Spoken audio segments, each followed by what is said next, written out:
If you want to start a regular reading habit, then today I am sharing my top tips of how I went from not much of a reader at all to eventually reading 100 books a year. So grab your cup of tea and let's dive into it. My husband tells me that if I was stuck on a desert island, all I would need is my books and some tea. I truly believe that reading is one of the most powerful ways to be able to advance your professional and your personal goals, because it allows you to learn from people who have already traveled your path. You can learn from what worked for them and what didn't work for them and apply it to your own life. I read 100 books this year, which is the second time that I have done that, but I wasn't always a regular reader. And the habits that I am going to share with you today, or the framework that I will share with you, are a lot of the reason as to why I am able to maintain a regular reading habit. I shared this in an episode previously, but I've been able to elevate this with new details this year, and I want to share what has worked for me and what you might be able to apply to your own life if you want to develop a regular reading habit. My tip number 1 is to know your motivation. Whenever you're trying to establish a regular habit, it's your motivation that is going to help you to push through and to actually do that thing on the days that you might not necessarily feel like doing it. For me, my motivation for reading has always primarily been to develop my knowledge. That's why I'm always so focused, particularly on the non-fiction space, because it is the way that I'm usually able to most practically apply what I have learned into my life. But this year I tried to push that motivation even further. And I wanted to make sure that I was taking the knowledge that I was gaining through my reading and translating it into meaningful skills as well. And this relates to a concept that I've shared on this channel a few times now from Stephen Bartlett's book, Diary of a CEO, which was one of the books that I read this year. And he talks about these 5 buckets that you need to fill in a particular order. The book is 33 Rules for Your Business and Life. So this is one of the top rules. It might even be the first rule in the book. And he says that the buckets that you can control is your knowledge and your skills. They are the first 2 buckets. And in order to be able to pour into the other buckets, you have to have filled the previous bucket. So your knowledge and your skills has the highest return on investment for the 5 buckets that he details in that framework, and the rest relate to your network, your resources, and your reputation. But the thing about your network, your resources, and your reputation is that you can't actually always control those things. They're more sensitive to external forces, whereas your knowledge and your skills is something that you can control. They are the things that cannot be taken away from you, even if those other factors were. So that has always been a big driver for me in terms of knowledge, but I really tried to elevate that to making sure that it was translating into skills as well this year. What I've always found is that reading often makes me feel really calm. It almost always makes me feel more calm. What I discovered more recently was some of the research relating to that, which I've shared previously as well. Research has shown that reading can reduce stress by 68%.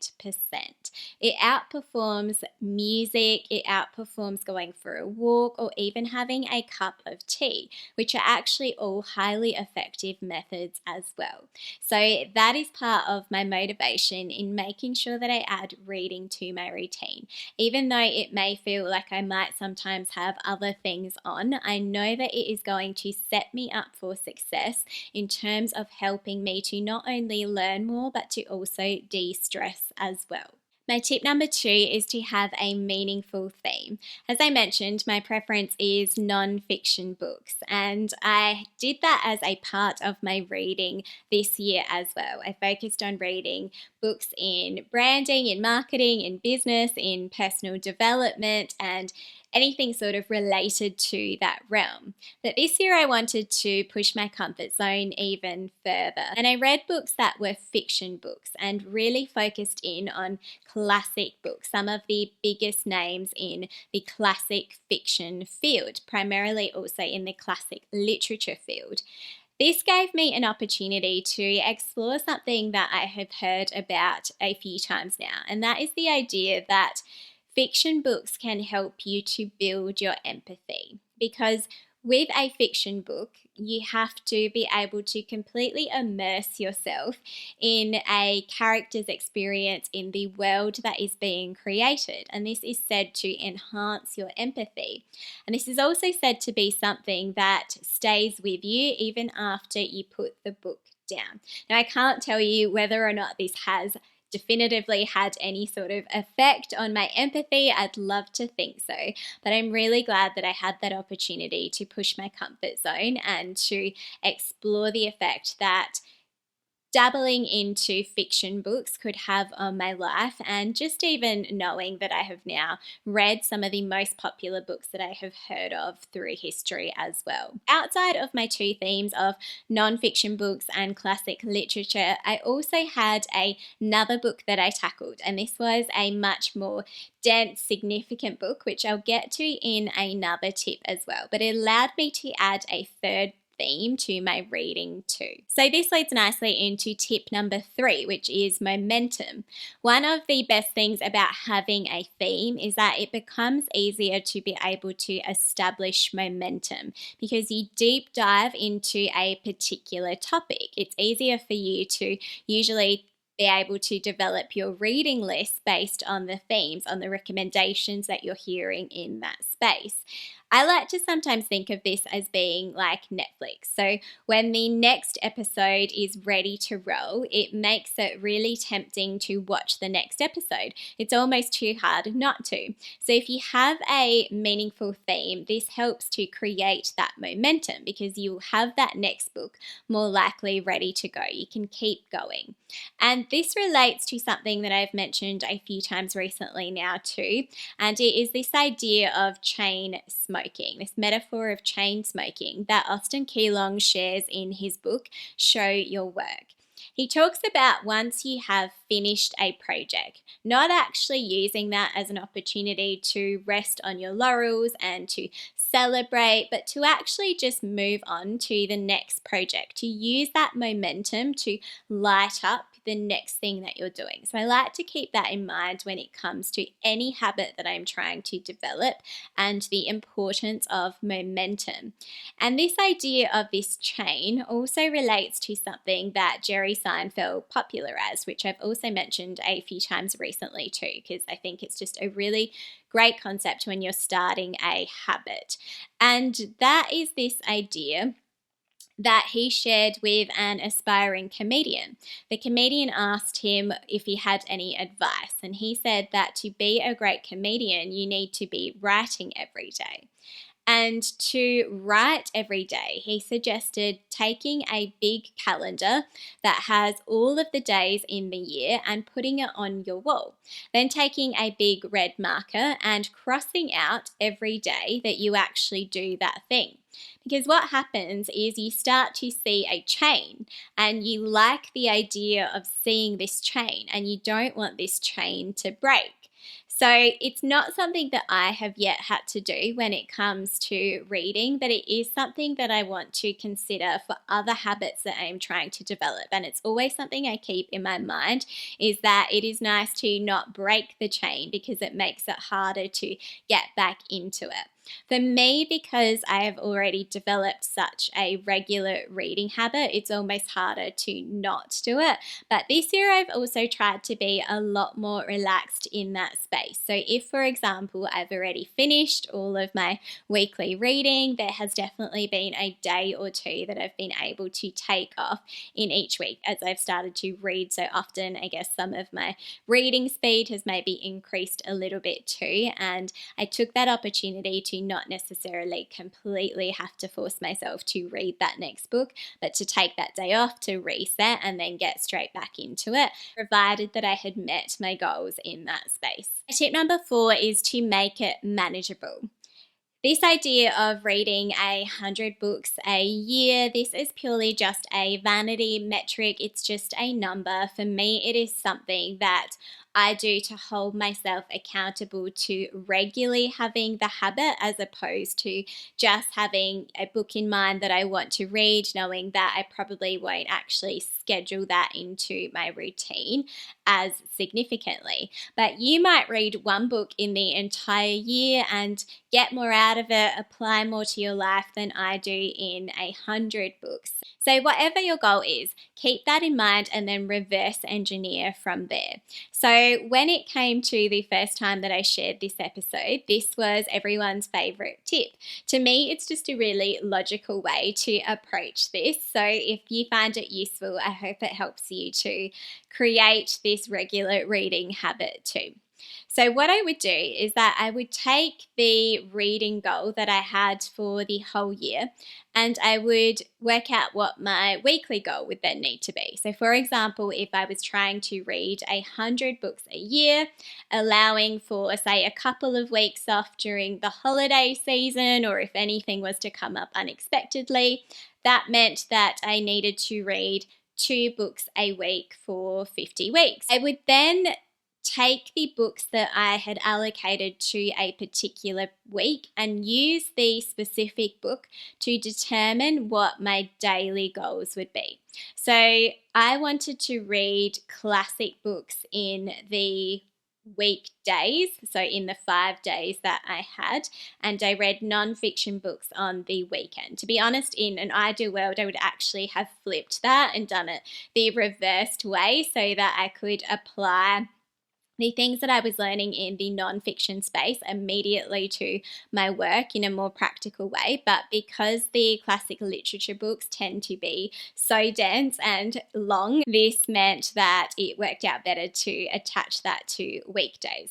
But what I would do is that I would take that total page count, so say it was 250 pages, I would then make a daily goal for myself. So that meant that that particular week, every day I would need to read 50 pages of that particular book to know that in the end I would ultimately reach what my yearly goal would be. Now, I mentioned earlier that there was one significant and bigger book that I tackled this year as well, and that was actually the Bible. As a Christian, I have always been familiar with the Bible. I know a lot of the stories well, but I've never actually read the Bible cover to cover. This is something that I have tried to do a couple of times now, and I've always just found it a little bit too overwhelming. I didn't have any sort of structure as to how I would approach it. So this particular year, I decided I was going to make sure that I approached it in a logical way to be able to achieve the goal of having read it. So I took the number of pages in the Bible and I divided that into a weekly goal for the entire year. So it meant that on average, I would need to read a particular amount of pages. I say on average because if I wasn't able to read that as well in a particular week, it meant that I just had to read more in another week. So I just made sure that I was doing that across the entire year. And then the checkpoints of the quarters of a year, for example, gave me a chance to really make sure that I had met certain milestones in the book too. So that's how I was able to tackle a more significant, much larger book in this year as well. So you might not actually be reading the Bible, but if there is a particular book that you have wanted to read, but it's just going to take up too much of your usual reading activity or too much time in your routine, then maybe that is a way that you could possibly add that to your reading routine as well. My tip number 5 is to make it mobile.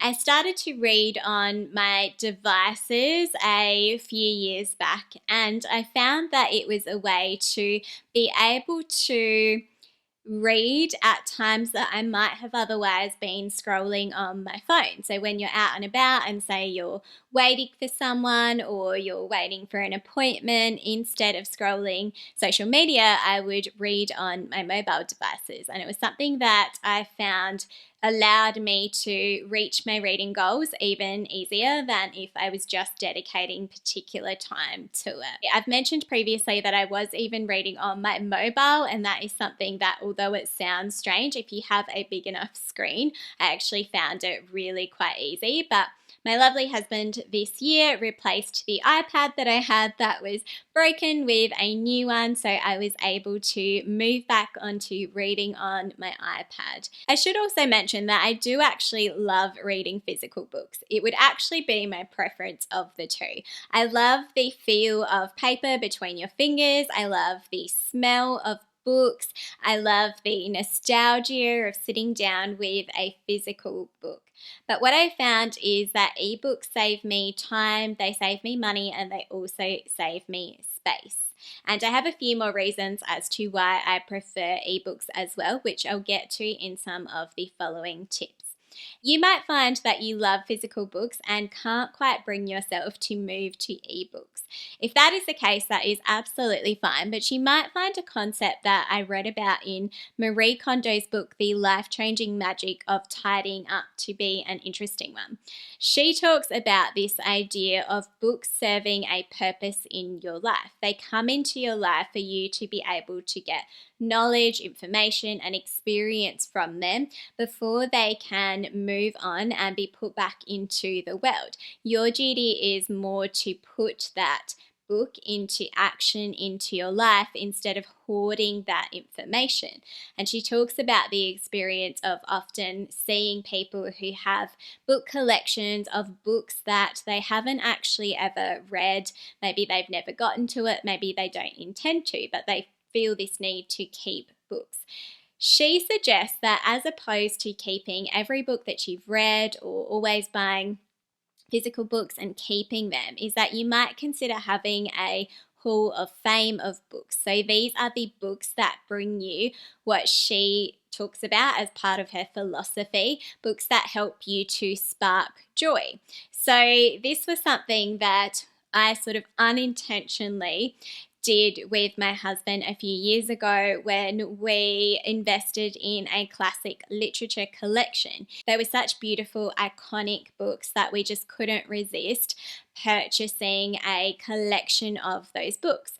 And I never actually got to read those books until this year. And it was a great example of having books that you don't actually read. But it's also a great example of also developing a hall of fame. These are some of the biggest names in classic literature, and I love that we'll have that as a part of our home. I also have physical books that are related to some of my other interests. So topics like business and marketing and everything sort of in that professional development space doesn't usually tend to be the most aesthetically pleasing book. So I'm often really happy to read the book and then just move on to the next thing and not feel a need to keep that book. But when I think about some of my other interests like travel, architecture, interior design, style, they are often really aesthetically beautiful books. They're almost designed to be a piece of art. So when I think about the books that I physically want to invest in, they are the books that I focus on as part of my Hall of Fame collection. My tip number 6 is to make money conscious choices. I've had years where I have invested a significant amount of money into books, and it's not something that I regret because I do think that it is one of the best places to be spending your money. But after that, I discovered subscription services. And if you're not familiar with this is almost like the Netflix of books, and there's various platforms for that as well. And this really allowed me to save a lot of money that I normally would have spent on individual books. And then in the more recent years, I switched to using my local library and their ebook offerings as well. If you have ever tried this before, I'm not sure what your experience has been, but mine was that the options that were on the ebooks platform were much more extensive than what I've actually seen in the library. So previously they haven't had a lot in the topics that I was interested in, but there was a lot more available online. So that is what I have been using for the last couple of years. I'm certainly not opposed to going back to subscription services once I have exhausted more of the options in the free library platform.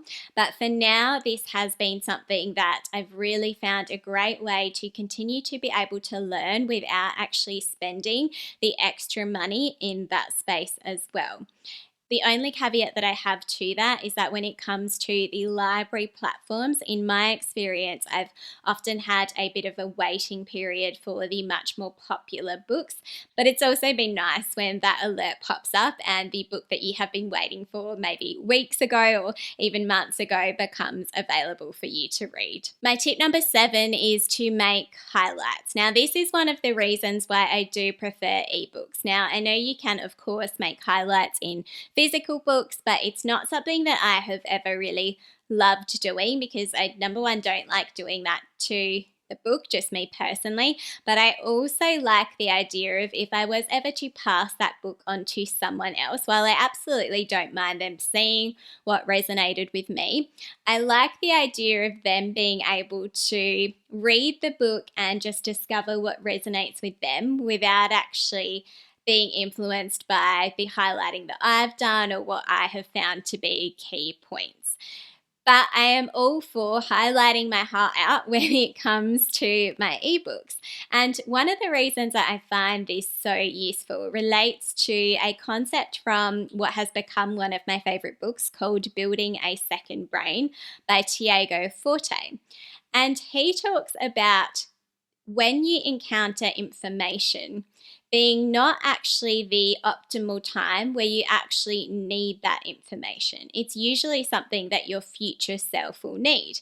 And you have to be able to establish these personal knowledge management systems that allow you to capture that information for the benefit of your future self. So by making highlights, this ensures that I am doing what is step 1 in his code formula. And his code formula stands for capture, organize, distill, and express. And as you move through the code formula, that brings me to tip number 8, which is to make sense. I publish a weekly book review on my website. Every month I share a breakdown of one of my favorite books on my YouTube channel and on my podcast. And I do this because it gives me an opportunity to work through the rest of that formula to make sure that I don't just read the book and highlight things, but I actually then organize, distill, and express that information as well in a more meaningful way. One of the reasons why this is so important is that it relates to what is called the learning pyramid, which you may have heard of. And it distinguishes activities that are passive versus active. And reading is actually a really passive activity. The learning pyramid says that it only allows for usually about 10% of a retention rate. And the only thing that sits lower than that at 5% is when you hear lectures. But the way that you can move from a passive learning experience to an active learning experience is by putting more things into action. So one of the ways that you can do that is by discussion. So that moves you to a 50% retention rate.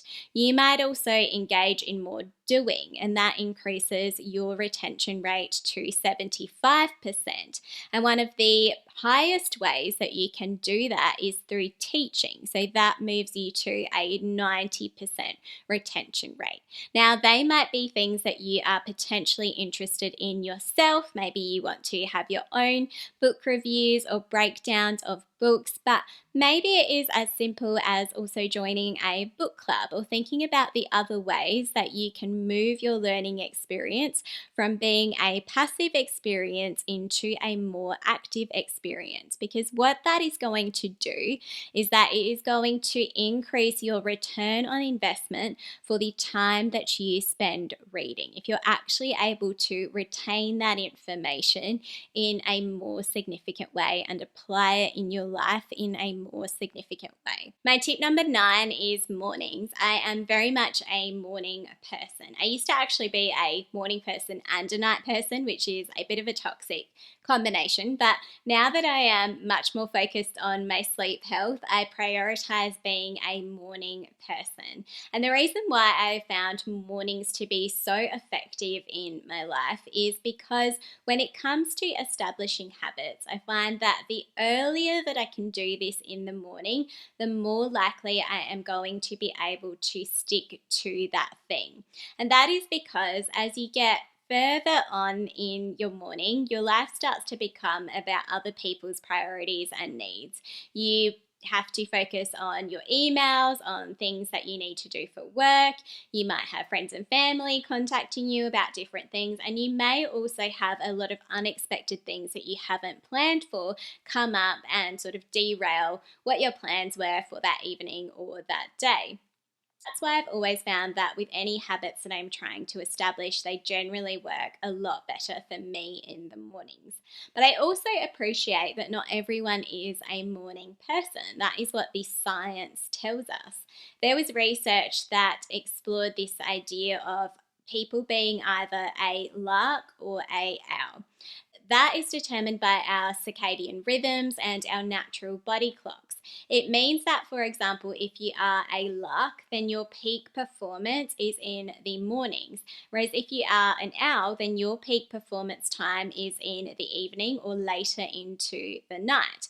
And this is often determined by your environment, by your lifestyle, or by your genetics. So when I have had people sometimes tell me who know that I am so interested in reading that it's a habit that they have wanted to have themselves but have struggled to maintain it, they often refer to them reading, say, a page or two and then immediately falling asleep or wanting to go to bed. And it made me wonder if maybe it was because they were trying to establish a reading habit in their routine at a time that wasn't necessarily the optimal time for them to be doing this. So if you have found this to be you and that is something that you have struggled with, it's certainly something I struggle with when I try to read too much at night time, then maybe think about when your peak optimal performance time would be and try and see if this is the time that you could also engage in a regular reading habit. Also, just to break down some of the finer details about how I was able to tackle the reading goal of reading the Bible across the entire year and completing that this year, what I did was that I prioritized my regular reading time in the morning for being allocated to the usual 100 books that I would be reading in the themes that I have discussed. But then I used the opposite side of that. So the evenings, whether it was one evening in the week or spread out across different evenings, to tackle that goal that I had to read the Bible, because that had more flexibility attached to if I was able to stay awake, if I was able to keep engaged in that, knowing that that wasn't necessarily my optimal time for attention. So maybe that's something, if you're tackling that bigger goal as well, that you can consider having that be at maybe the opposite side of your schedule too. My tip number 10 is mute. There was a quote that I read in another one of Austin Keelong's books called Keep Going that really resonated with me. He said, "Airplane mode is not just a setting on your phone. It can be a whole way of life." By now, you've probably heard about the concept of flow state. It's when the rest of the world seems to completely fall away and you lose your sense of time. You're completely engrossed in whatever it is that you are doing. One of the best things about flow state is that it usually only takes about 10 to 20 minutes to be able to enter a flow state, and you can stay in a flow state for 30 minutes or up to several hours as well. When I read and I have my phone on airplane mode or on do not disturb, it really allows me to enter into that flow state. Because I do read in the mornings, I see this as a way of almost paying myself first to make sure that I am engaging in the activity that I know has potentially the most significant impact on my life before the rest of the world wakes up. you're looking to establish new habits, then you might find the ideas that I suggested in my previous episode on the life-changing habits for success to be interesting ones for you to consider. Thanks so much, and I'll see you on the next episode.